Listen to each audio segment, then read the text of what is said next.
Hello again, it's your girl Gail Camps coming to you from my kitchen in Melbourne, Australia. Today's dish is Nsima, as we call it in Zambia, popularly known across the country as Nsima. In Kenya it's called Ugali. I believe the Ghanaians call it Banku, or a version of it at least. Like I said, it's a staple that runs once again across Africa, predominantly in East, Central, and Southern Africa. I hope this is a video that will help add to your style of how you cook your Nsima. Basically, this is my way. This is how my family prepares this meal. We call it Buhobe in Lozi. For any of you who've traveled, you may already know that Lozi, Sutu, and Swana are practically the same language. So feel at home, get a pen and paper, get a drink, and follow us through this process of cooking Nsima today, the Zambian way. So family, like I said, today is Nsima Day, and I thought it's best for us to start by me showing you what you need, or at least some of the main things that you need in order to prepare Nsima and serve it properly. So in front of us here to the left, we have Banku. This is a fermented cassava, as you can see there. It is sold in many African stores in Australia, and I believe these days we can actually buy most of these things online as well. So our entrepreneur migrant friends have really made it easy for us to not have to send for everything as it was, 17 years ago when I first came to Australia. So this is from a store that takes me only 20 minutes to drive, and I will visit it. It will be in the segment of my hometown when I get around to visit all our friends who've pretty much brought all the food that we are accustomed to at home, and we can purchase locally thanks to them. So on this bench here we have the cassava, like I mentioned. I'll put it to the side, and there are several ways in which you can serve Nsima depending on the setup. Are you cooking for a family member who's away, and as a result you'd probably need a warmer like one of these over here? Or are you ready to go in terms of everybody that you expect at the table is present, and as a result you won't need to put away any Nsima to keep it warm, because Nsima is best eaten warm? You would put it on a platter because it's a very hot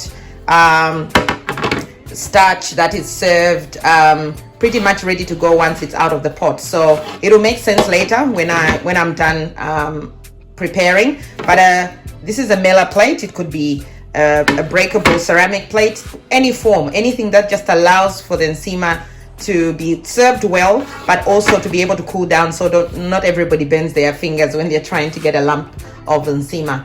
Now, speaking of Nsima, the MVP of what's required in order for us to prepare this is mealie meal, which is a corn flour. It's made of corn, maize. So it's this is a container that I prefer to put it in, and I think I'd shown you in my Skuma Wiki video before. I situate it next to the stove. It makes it so much easier for me to prepare. This is a bowl that would typically be used when you are preparing to serve out of the pot once the Nsima is ready. So you would traditionally use a wooden spoon like this one to create a similar shaped lump of Nsima, one at a time. In Zambia we tend to serve it in lumps. There are households who would just practically invert the pot into a circular bowl and flip it on itself, appearing the end result basically is the form of a cake, and they would either use spoons once again to scoop it onto their plate, or sometimes if it's well formed, of course, you can use a knife to cut it and it's like a cake pretty much. But I'm accustomed to serving Nsima in lumps. And speaking of Nsima being served in lumps, if you're in a public place, and we've done this well before COVID, is each lump, it can be wrapped individually in Glad wrap and goes straight into a warmer. So that way everything is kept hygienic, and as you can see, that's a warmer that would typically feed quite a number of people. It's one of my largest ones in the house, and just for my household, if somebody is away, like my husband, I would serve his Nsima in a plate like this one. It has a Pyrex inner part, and it can keep everything hot for more than 24 hours. Both of them are very, very reliable, and I've had them for a couple of years. In the middle here, we have cassava. Now, not everybody in Zambia uses cassava in the Nsima like I'm going to demonstrate today. It's very much a Lozi way. I believe some Northwesterners, please put a comment down below, let me know, also do, prepare it similarly. And I want to believe our Bemba friends in Luapula also use cassava. It could be 100% just cassava or a combination of both. Not sure. I would love to learn more. Please put a comment down below. So the cassava, like I said, with that packet that I was showing you before, which is Banku, it's a fermented tapioca, to be specific. Because if you're wondering, cassava meal, tapioca is another, name used for cassava, and in our Asian stores. But you need to be very, very clear on the fact that it needs to be fermented. Otherwise, tapioca meal many a time is packaged raw, and usually it appears very, very white, like pure white, like salt.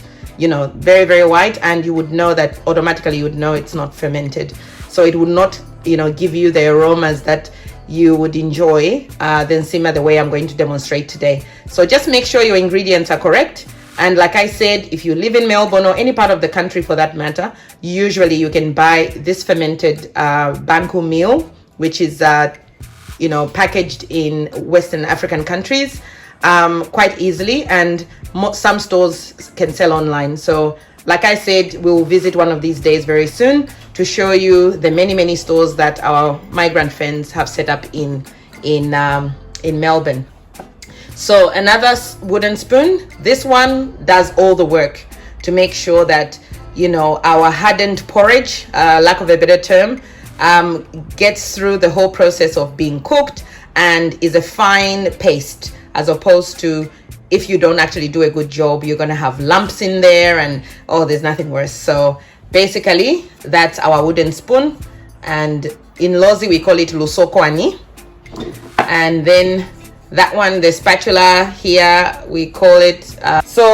This bowl is the practical tool that you'd use at the point of trying to scoop the Nsima out. In between every scoop, you need to dip it in water. So that's what this bowl is for. And basically it. So you need your Wusu, Wupi, which are the two languages that are spoken in my home, Tonga and Lozi.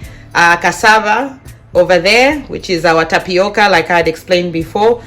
The warmer of your choice, if you need to store it away before you actually serve, so that the Nsima doesn't lose heat.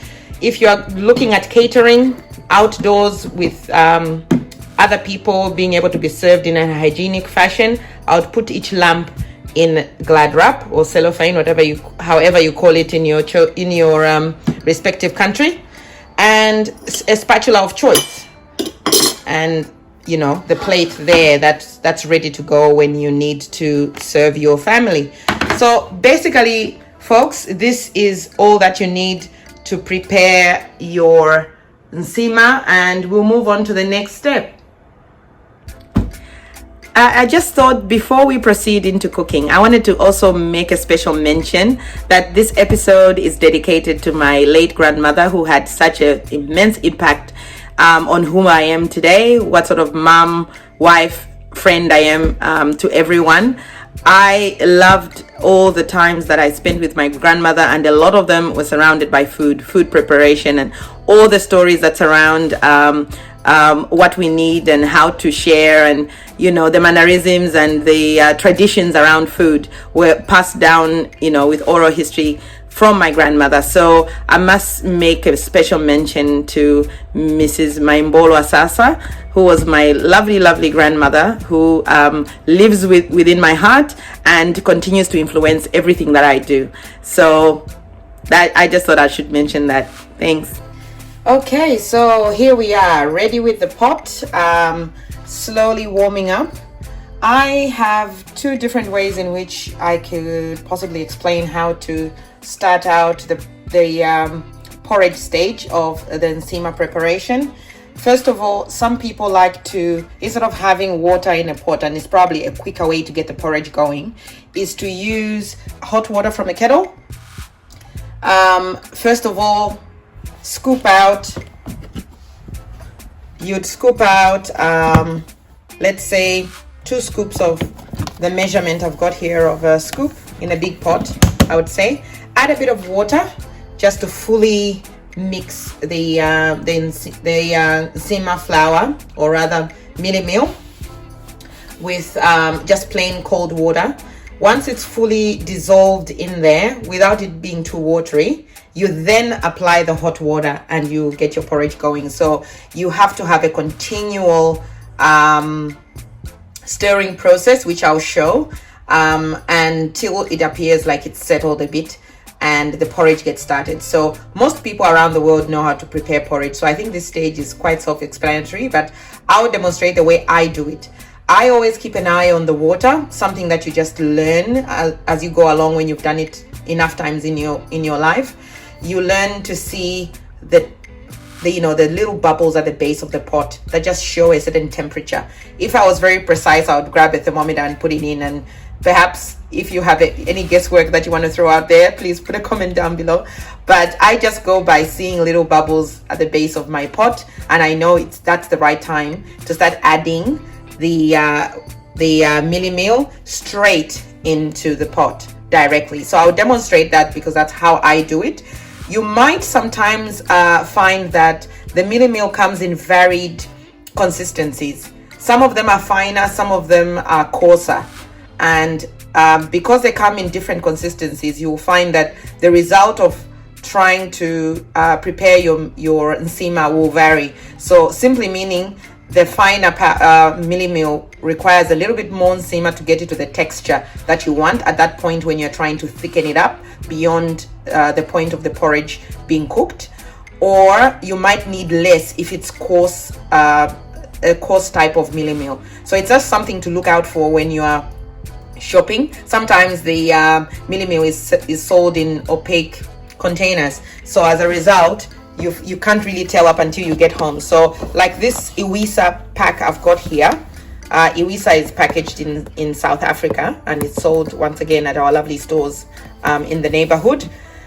This one would require a little bit less, I would say, and once again, scoops, thickness, it all goes by hand because a lot of it is you just feel the texture that you want. And some people like really hard Nsima, others have it really soft, others somewhere in the middle, and that's more or less what my family prefers. So it's entirely up to you how much mealie meal you need, because you would be going, your aim is to get the desired thickness, if that makes sense.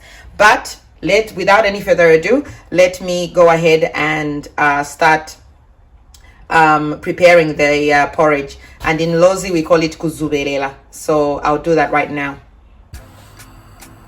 Okay, so we've got those little bubbles at the base of my pot here, so I will basically get started. Now this is why I like having the mealie meal really close, because it's a one-handed job on either side, and you'll see what I mean. So you'd like your the easy accessibility to the main ingredients that you require. So I just simply start to pour ever so softly, at the same time stirring right through continually. You don't want the water to be too hot to the point of boiling. When you're trying to do this, you're not going to achieve anything. You're just going to waste all your mealie meal, because all you end up with are clumps of and clots of mealie meal in the water, which you obviously just won't do in getting that fine Nsima preparation at the end. So I would strongly advise that if you're not familiar with doing things the way I'm doing it right now, you just go through the process of taking this mealie meal into a bowl separately, add cold water, make sure it's all mixed up well nicely and it's not watery either, and then you add the hot water from a kettle. straight into the pot. That way you will avoid any lumps in the process of trying to create the get to the point of the porridge stage. So this is what I do just by eye. I've been cooking nsima since I was 12 under the leadership of my grandmother, so I kind of have an idea what I'm doing, and I just hope this helps all our little ones. The age is modern. We've migrated and we don't have the luxury of having our grandmothers, around the corner. Not all of us have that privilege. So this is a way in which I can help everyone to be able to have a resource and a visual aid for all our little young upcoming cooks, girls and boys, to prepare their traditional staple that they wouldn't have had the opportunity to learn amongst all their family members, being born and growing up back home. So this is just my little love letter to everyone, completely inspired by my grandmother in wanting to share with everybody. So I hope this helps and you'll enjoy the rest of this video. So I think I've added enough milli meal.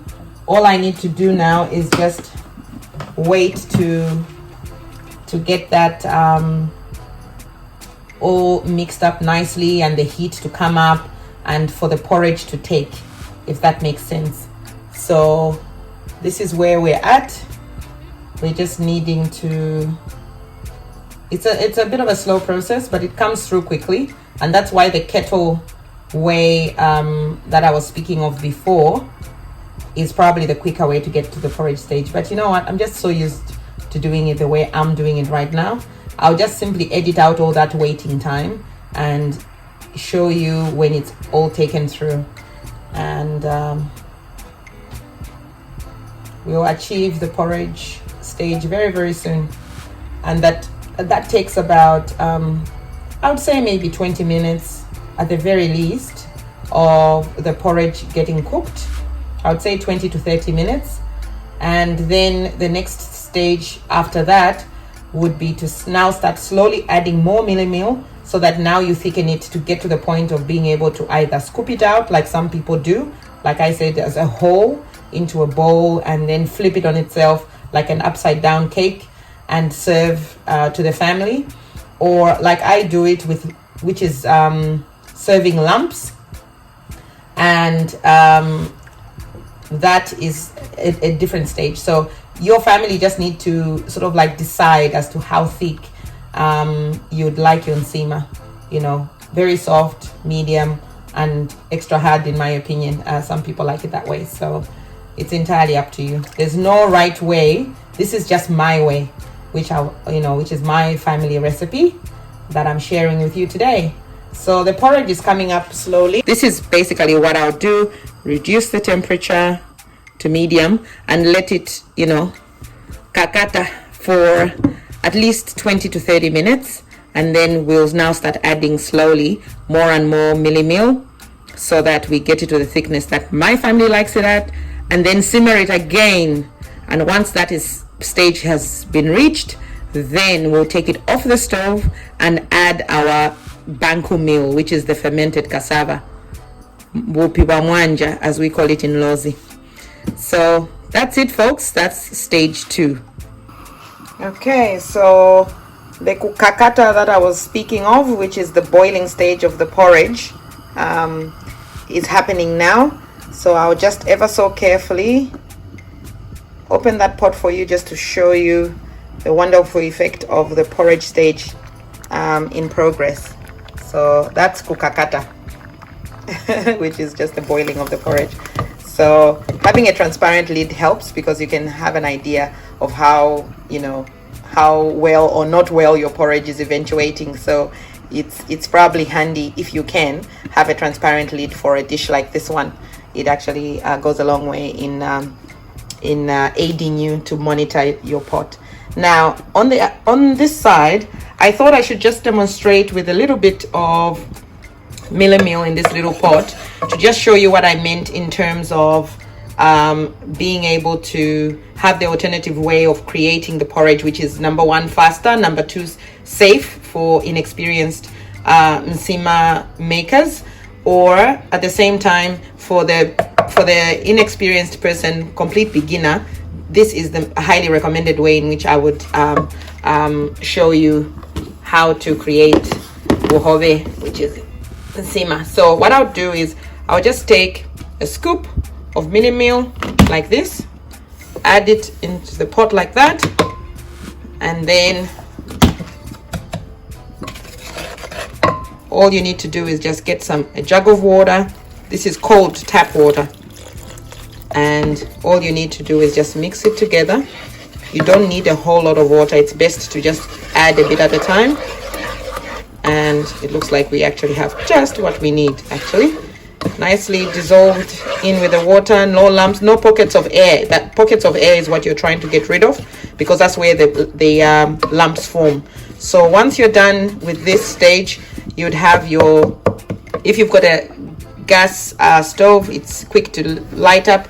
If you've got an electric one, it might take electric ring stove, it might take a few more minutes to actually heat up. But what you want is to get going as soon as possible. So once the heat is on, all you do is just grab your hot water and pour it in just like this, and you will basically achieve the same thing that is over here in your pot, in a safer way.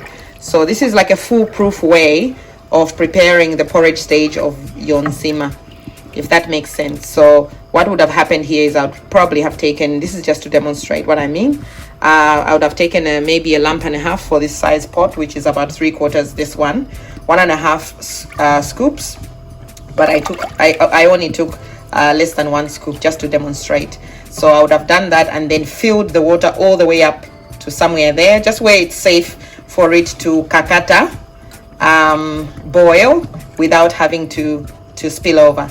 Now the other tip that I might mention at the moment is that if your porridge is too thin, all you get is a spill everywhere, and there's no worse mess than Nsima that is being created at the porridge stage, which is too thin, and that's exactly what will happen. So it's very, very important to take that time at that stage when you are mixing it like this, to leave the lid open. Make sure that you actually verify the thickness of that porridge with your wooden spoon, and then you will know that it's safe for me to cover it, lower the heat and walk away. Let that stove do the job of cooking the porridge. But you don't want weak porridge because it won't kakata like this, as you can see through this Pyrex lid. So that's the one tip that I thought I'd mention. Also, some of our friends across East, Central and Southern Africa add salt, others add butter. You are free to do whatever you want. It's your taste buds, it's your preference, it's your family. Do whatever suits you. Mine today is just to share what my family likes to eat and how we like to prepare it. So guys, every recipe around the world is free to be variated to your liking. So please feel free to interpret things however you like. This is just the base way of preparing Nsima, the Zambian / Lozi way. Okay, so we'll wait for that porridge to kakata away for a few more minutes, maybe another 20 minutes, because I think we've just been running at 5 minutes now. I want to get it to the true status of the porridge being pretty much cooked. You don't want to be half raw. The processes that people the recipes and procedures that people have used to prepare Nsima, Ugali, Sadza, as they call it, pap in South Africa, in my opinion, some of them are pretty quick because it's so different. We take a lot more time, and I'm sure you might be puzzled right now if that approach speaks to you. You'd be like, why would they be waiting for all this? But this is just how the Lozis in Zambia cook Nsima. So if you want to try out our way, please feel free. And if you live in Melbourne, put a comment down below. Let's cook together.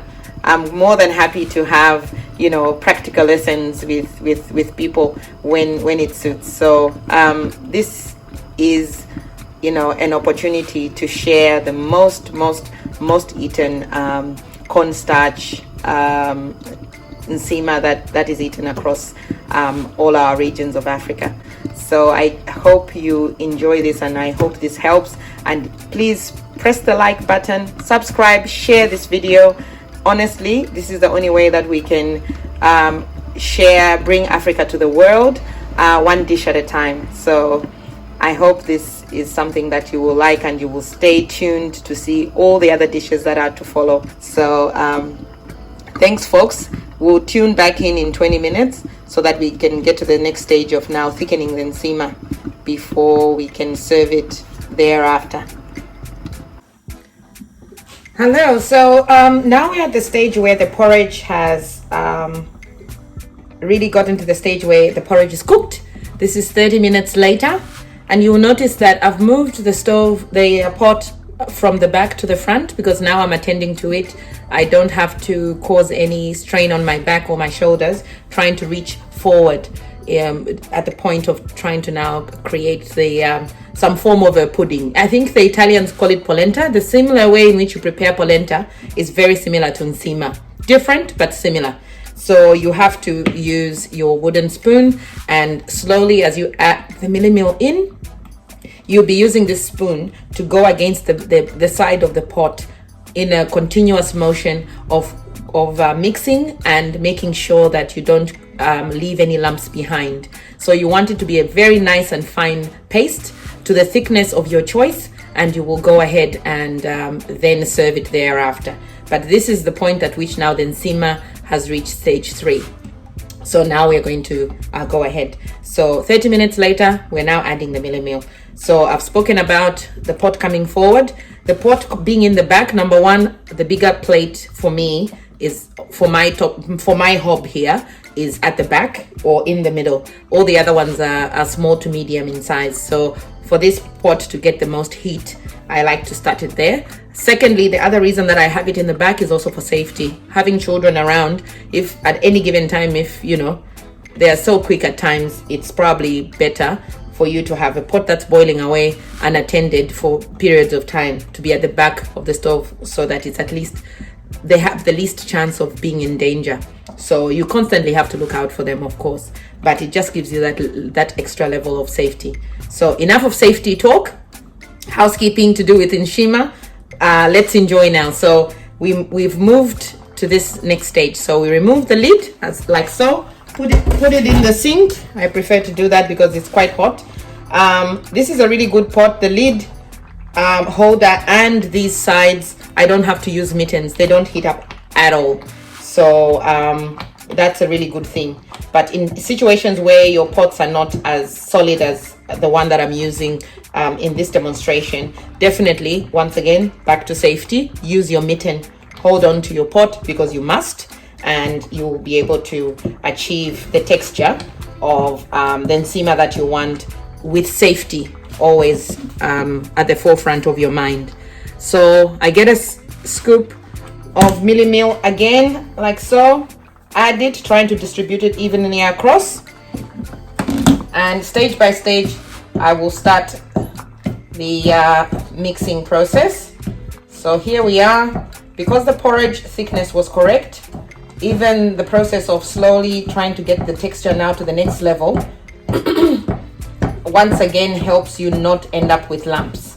So the porridge needs to be thick enough, and just slowly adding on, and in a similar motion be mixing and going against the side of the pot so that you don't miss any grain of meal as you are mixing, if that makes sense. So it's more like this, if it makes sense, like that. So just to exaggerate exactly what I'm doing, that can't really be seen under this big pot that I'm demonstrating of cooking nsima today. This is normally wouldn't be achieved, but this is as a result of me needing to show exactly what I'm doing. So anyway, let's get back to it.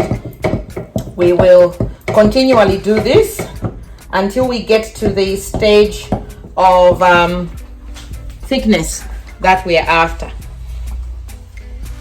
Like I said, it's entirely up to you how thick you want your nsima.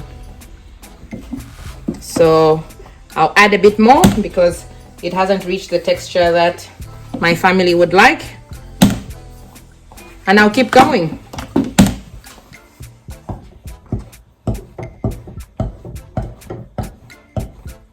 And I tilt it a bit like this, just so, because it's quite a full pot, I want to avoid spilling anything as much as possible. And in the beginnings of learning how to cook nsima, don't be hard on yourself. You will spill, you will splatter, you will lose lots of mealy meal all around. It's a very messy dish to prepare, I'll tell you that, but very scrumptious once you get to know exactly what you're doing and being able to cook it properly, according to your own respective tradition, of course. We all enjoy what we grew up on. This is my way of just sharing how I've been accustomed to preparing ours. So you do this routinely with the wooden spoon. It's just a continuous smash against the side, at the same time getting more and more to have an opportunity to be mixed like that. You need a bit of upper body strength, you need a bit of wrist strength, elbow grease, all the good stuff to make sure you achieve the right texture, free of lumps, free of raw mealy meal in the mix. You don't want that. My grandmother would roll in her grave if I served an inadequate standard of nsima. So hopefully I do her proud in this demonstration, and we'll get on to the next stage. So I've pretty much achieved the thickness that my family likes, I think, and it's all in how your wooden spoon is speaking to you through your hand.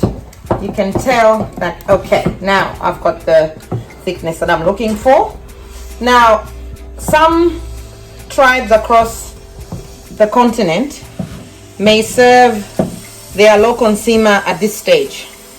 For the Lozis in Zambia, we're not done yet. Sorry guys, few more minutes. So at this stage, the porridge was cooked. We've added the mealy meal. The mealy pap is not a cooked cereal.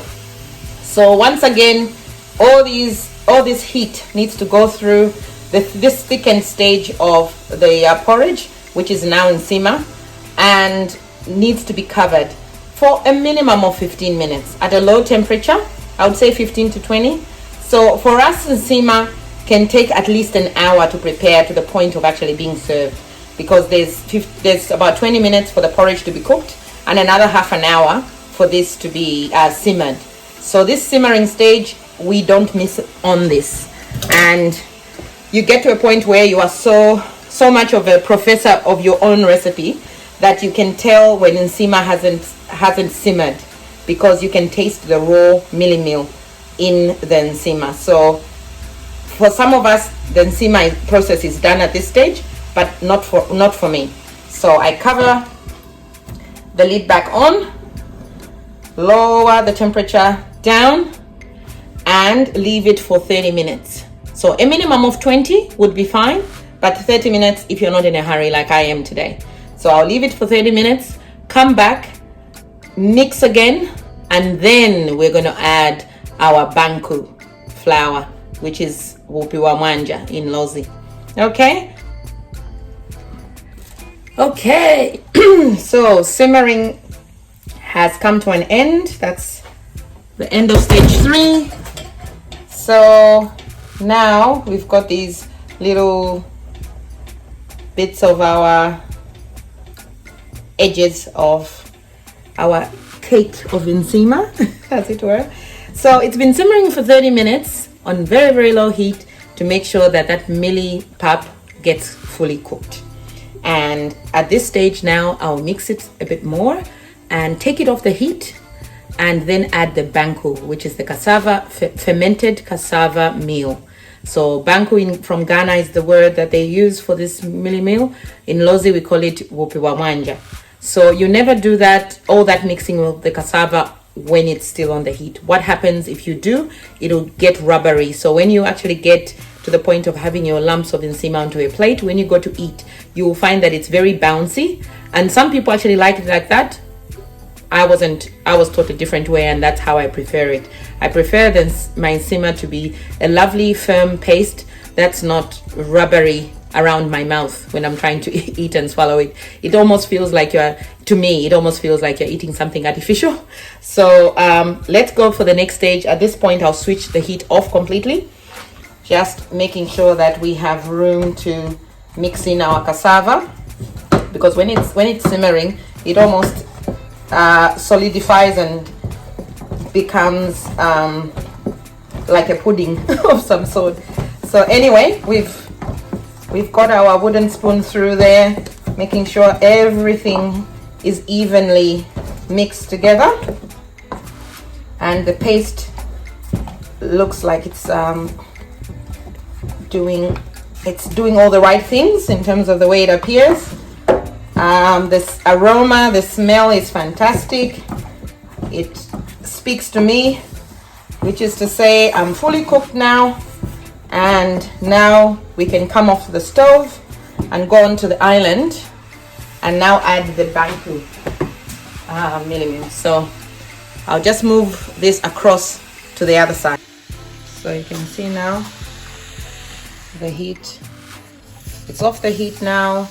I'm about to add the cassava meal, which will be technically this size of a spoon. I would say maybe 2 to 2.5 spoons of wopiwamanja banku meal. Then this is the very last stage. So our nsima is off the stove, as you can see. We add that in and we'll be ready to scoop out the lumps and put it into the warmer, because none of my family are present and it's for dinner tonight. So this is 4 o'clock Melbourne time, and our nsima is almost ready.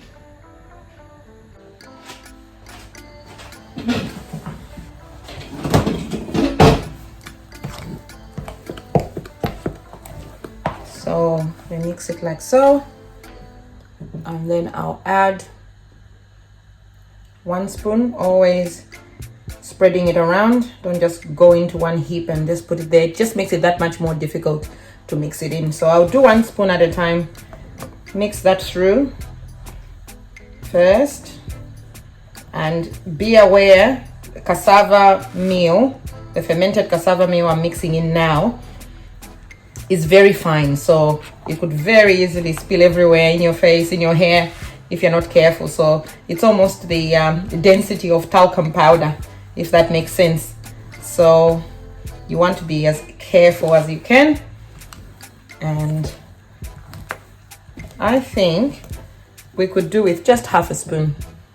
Like I said, it all goes to, the recipe varies on the basis of the coarseness of the meal, the size of the pot you're cooking, and so on and so forth. So you just play it by ear, trust your senses of sight and smell, and you know, the dexterity that you can feel through your wooden spoon speaks to you as to how much more or less you need to add of something. So all those things put together, it takes a lifetime, I must say, to get it to the, you know, to get to the point where you say you know how to cook your ugali, sadza, nsima, buhobe, pap, banku. This is our Lozi way in which we do it. So I'm pretty happy with the result. All the time, make sure your fingers are not in this pot because it's quite hot. It's pretty messy to prepare.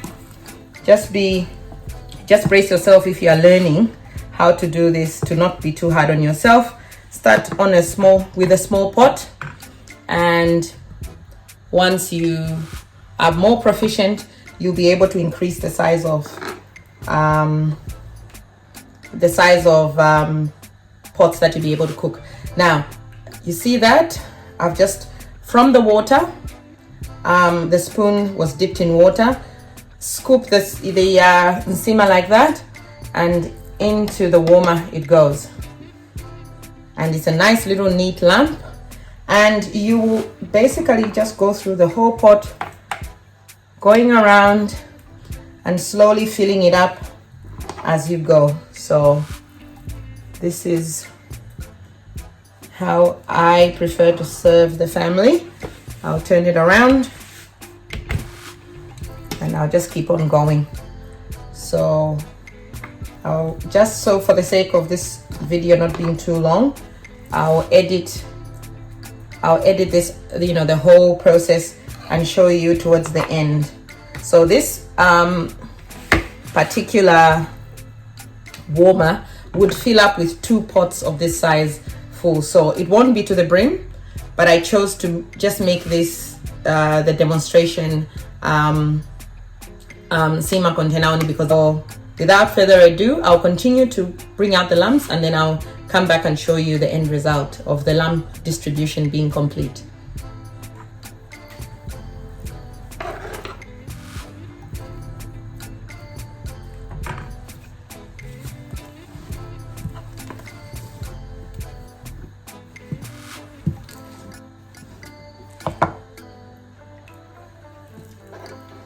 One lump at a time.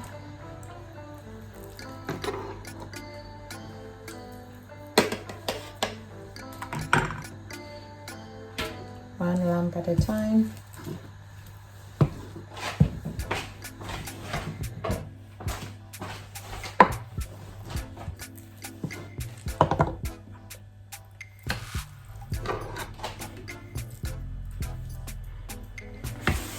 You want to make sure that your distribution is even so that the whole base is covered, and then you work your way up. Okay, so with each scoop, your serving spoon has to, your chosen spatula has to be dipped in water, and the water helps the lump come away quite nicely and neatly, as opposed to if you didn't dip it, it would be, you know, it would be very hard to have a similar presentation in terms of neatness, because it will be, you know, it wouldn't slide off at all and it would just be a complete mess. So this is my way of serving the nsima, and if you want to watch the whole demonstration, kindly look me up my channel and you will see the first stage to the last.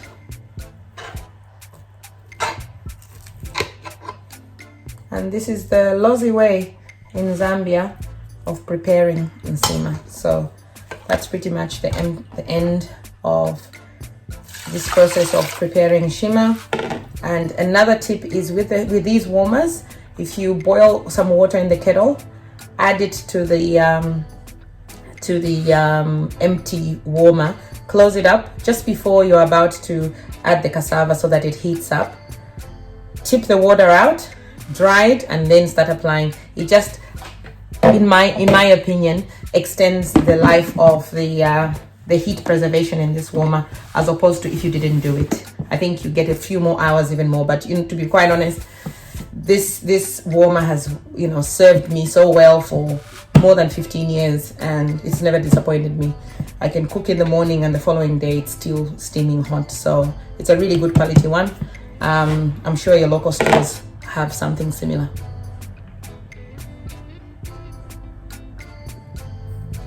So this is the final result. That's your nsima complete and ready to be served. So it can go, it's a neutral starch, you know, noodles are to our friends in Asia, you know, pasta to our Italians and everyone in the Mediterranean area. You know, for us in Africa, we've got nsima. So hope this will help add to our database of information that we want to pass down to our children, especially those that have been displaced, lack of a better term, being overseas, because you don't have the luxury of interacting with all your extended family who are a wealth of knowledge.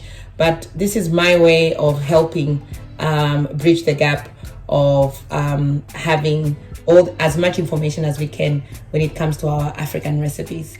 So we want to bring Africa to the world, one dish at a time. And today it's Nsima Day. Thank you so much for watching till the end. And I will see you in the next episode. Bye-bye.